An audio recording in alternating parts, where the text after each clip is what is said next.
Okay students, let's start over exercise 2.2। Exercise 2.2 का first question आप देखें, identify the property used in the following.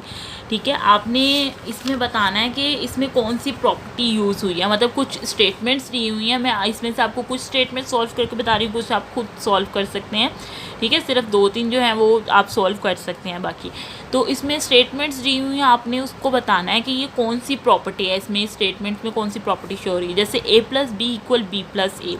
अभी हमने जो पीछे प्रॉपर्टी डिस्कस की तो उसमें a+b और b+a कौन सी प्रॉपर्टी थी, कम्यूटेटिव एडिशन प्रॉपर्टी। ये कौन सी है, कम्यूटेटिव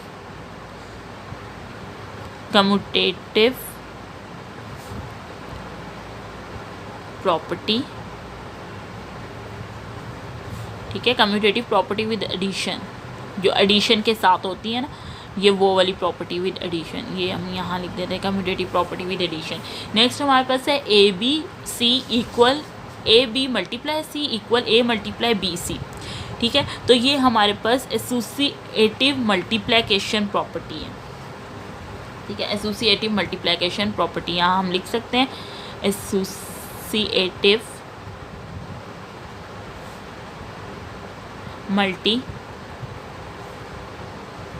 मल्टीप्लिकेशन प्रॉपर्टी।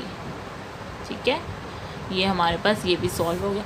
अब 7 × 1 = 7, यानी कि ऐसा मतलब ये कौन सी प्रॉपर्टी है जिसमें हम 1 को किसी भी नंबर के साथ मल्टीप्लाई करते थे तो सेम नंबर आता है। 1 को किसी भी नंबर के साथ मल्टीप्लाई करें हमारे पास सेम नंबर आता था, तो ये मल्टीप्लिकेटिव आइडेंटिटी है। आइडेंटिटी का मतलब उसकी आइडेंटिटी चेंज नहीं होती है। आप उसको 1 के साथ मल्टीप्लाई करें तो उसकी आइडेंटिटी जो है वो सेम रहती है। जैसे अब 7 है, इसकी आइडेंटिटी 7 है, तो इसको अगर हम 1 के साथ मल्टीप्लाई भी करेंगे तो इसकी आइडेंटिटी सेम रहेगी, चेंज नहीं होगी। तो इसको हम मल्टीप्लिकेटिव आइडेंटिटी का नाम देते हैं,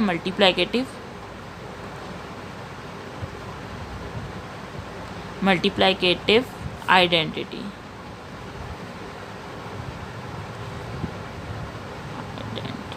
ठीक है, नेक्स्ट है हमारे पास AB = BA, मतलब यहाँ AB है और यहाँ BA है, यहाँ भी सेम है, और इसको अगर हम इस तरह रकम चेंज करके भी लिखें हमारा आंसर सेम आएगा। तो ये और ये एक दूसरे के साथ क्या हो रहा है, मल्टीप्लाई हो रहा है। तो ये कम्यूटेटिव मल्टीप्लिकेशन, जैसे यहाँ commutative addition property of addition है, यहाँ कम्यूटेटिव मल्टीप्लिकेशन प्रॉपर्टी है। ये कम्यूटेटिव मल्टीप्लिकेशन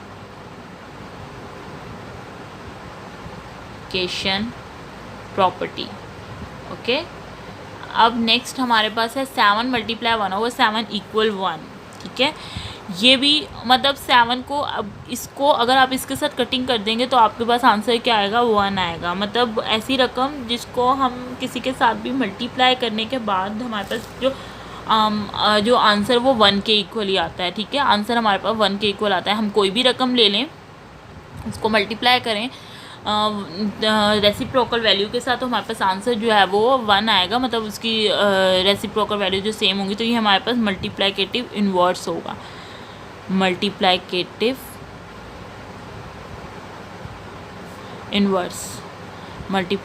इन्वर्स। ठीक है, नेक्स्ट हमारे पास है 5 + -5 = 0। ये हमारा ये शो कर रहा है कि क्या शो कर रहा है, ये हमारे पास एडिटिव इन्वर्स है। एडिटिव इन्वर्स क्योंकि देखें प्लस माइनस माइनस और वो 0 के इक्वल आएगा। आपने किसी भी रकम को ऐड करने से हमारे पास आंसर जो आता है वो 0 आता है, तो वो इन्वर्स होता है। तो इसको हम कहेंगे एडिटिव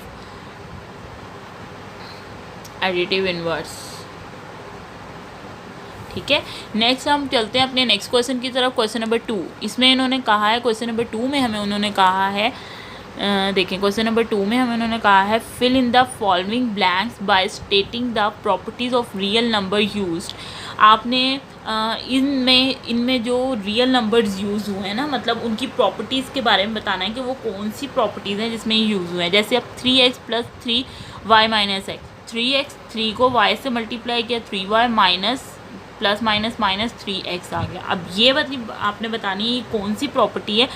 देखें अब यहाँ जो है ये इसके साथ ये एडिशन वाली प्रॉपर्टी है, यहाँ प्लस का साइन आ रहा है और ये दोनों आपस में मतलब ये दोनों आपस में यहाँ प्लस भी हो रही हैं, तो ये हमारे पास एसोसिएटिव प्रॉपर्टी ऑफ एडिशन होगा। यहाँ हम लिख सकते हैं एसोसिएटिव प्रॉपर्टी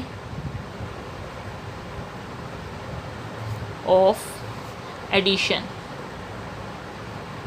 ठीक है, associative property of addition. Next हमारे पास है 3x minus 3x plus 3y। अब यहाँ इन्होंने क्या किया, यहाँ इन्होंने मतलब ये वाला जो 3x है इसकी प्लेस चेंज कर दी है, इसको यहाँ माइनस 3x पे लिया है और ये प्लस 3y इधर आ गया, मतलब इसकी प्लेस चेंज की है। जैसे यहाँ हमें पता था कम्यूटेटिव प्रॉपर्टी विद एडिशन जो है, कम्यूटेटिव प्रॉपर्टी ऑफ एडिशन जो है ये a प्लस बी और b प्लस ए, ठीक है, उन्होंने इसकी स्पेस चेंज कर देते हैं, a प्लस बी और यहाँ आके b प्लस ए, स्पेस चेंज कर दी है। प्लस तो हो रहे हैं, दोनों का आंसर भी सेम आएगा, बस प्लेस चेंज की है, तो यहाँ भी सेम वही हुआ है, उन्होंने उसकी प्लेस चेंज की है। तो यहाँ कम्यूटेटिव प्रॉपर्टी ऑफ एडिशन, ये कौन सी प्रॉपर्टी हमारे पास, कम्यूटेटिव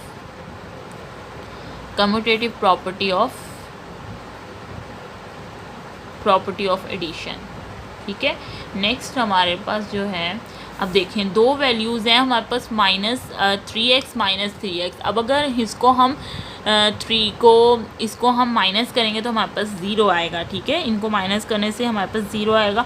और जिसका आंसर 0 आता है, हमारे पास किन वैल्यूज़ का आंसर 0 आता है, बिल्कुल सही सोचा आपने, हमारे पास एडिटिव इन्वर्स का आंसर जो आता है वो 0 आता है। तो यहाँ हमारे पास इसका आंसर 0 आ रहा है, 0 प्लस 3y। तो ये हमारे पास कौन सी प्रॉपर्टी होगी, एडिटिव इन्वर्स, एडिटिव इन्वर्स की हमारे पास प्रॉपर्टी होगी, एडिटिव इन्वर्स ऑफ एडिशन, या एडिटिव इन्वर्स वाली लिख सकते हैं।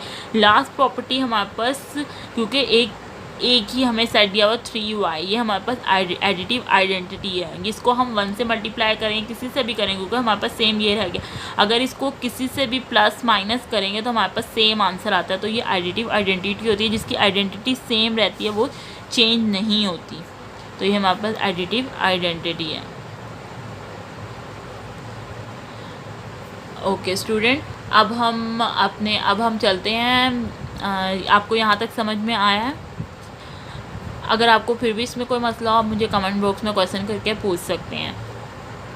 Okay student, now we start question number 3, exercise 2.2 का क्वेश्चन नंबर 3 हम स्टार्ट करने लगे हैं। Give the name of property use in the following. Question number 3 जैसे हमने प्रीवियस अपने क्वेश्चंस किए, प्रॉपर्टीज़ पढ़ी हैं, ये उसी से रिलेटेड है, ये आप खुद भी कर सकते थे, लेकिन एक बार मैं आपको फिर भी समझा देती हूँ कि किस तरह से ये क्वेश्चन होगा। जैसे क्वेश्चन इसका फर्स्ट पार्ट जो है, square root 24 plus 24 equal square root 24, मतलब ये किसके इक्वल आ रहा है, 24 के इक्वल आ रहा है। अब देखें, मैंने आपको कहा था कि ऐसा नंबर, मतलब जिसमें कोई भी ऐड या मल्टीप्लाई, कोई भी रकम इस तरह करें जिसकी से आइडेंटिटी उसकी सेम रहे। अब इसमें देखें प्लस 0 की है, ठीक है, तो 0 कोई वैल्यू, उसकी वैल्यू को 0 ने चेंज नहीं किया, 24 को सेम 24 आंसर सेम आया। तो ये हमारे पास एडिटिव आइडेंटिटी होगी जिसकी वैल्यू सेम है, तो हमारे पास ये एडिटिव आइडेंटिटी इसको कहेंगे, ये हमारे पास एडिटिव आइडेंटिटी है। नेक्स्ट हमारे पास अभी हमने जो मल्टीप्लाइकेटिव में हमने एक प्रॉपर्टी की थी, डिस्ट्रीब्यूटिव प्रॉपर्टी, ठीक है, डिस्ट्रीब्यूटिव प्रॉपर्टी, ये हमारे पास सेम वो प्रॉपर्टी डिस्ट्रीब्यूटिव प्रॉपर्टी, जिसमें हमने किसी भी वैल्यू को अंदर वाली रकम को प्लस करके इसको मतलब बाहर के रेसिप्रोकल के साथ जो भी हमने मल्टीप्लाई करना है, ठीक है। तो और इक्वल भी सेम आएगा, जैसे ये ए हम सपोज कर लेते हैं, ये बी और ये सी है, ए को बी से मल्टीप्लाई किया ए बी, ए को सी से किया ए सी, ठीक है, तो ये मल्टीप्लाई करके आंसर दोनों के सेम आएंगे। ये हमारे पास डिस्ट्रीब्यूटिव प्रॉपर्टी होती है, इसको हम नाम देते हैं डिस्ट्रीब्यूटिव प्रॉपर्टी का, डिस्ट्रीब्यूटिव प्रॉपर्टी। नेक्स्ट हमारे पास है पाई की अमाउंट है प्लस माइनस पाई इक्वल 0। अब ऐसी रकम जिसको ऐड करने से हमारे पास 0 आता है, ठीक है, ऐसी रकम जिसको ऐड करने से हमारे पास 0 आता है, आपने प्रीवियस में पढ़ा, तो वो वाली कौन सा आंसर होता है, प्लस माइनस माइनस, यानी कि प्लस पॉजिटिव ऐड करने से हमारे पास 0 आता है, वो हमारे पास होती है एडिटिव इन्वर्स, एडिटिव इन्वर्स, उसको हम नाम देते हैं एडिटिव इन्वर्स का। नेक्स्ट हमारे पास है square root 3 multiply square root 3 is a real number, ठीक है। अब ये रियल नंबर है, ये हमारे पास हमारे पास ये कौन सी प्रॉपर्टी होगी, देखें अब ये दोनों सेम है, ये हमारे पास क्लोजर प्रॉपर्टी ऑफ मल्टीप्लिकेशन होगी, हमारे पास क्लोजर प्रॉपर्टी ऑफ मल्टीप्लिकेशन होगी, क्लोजर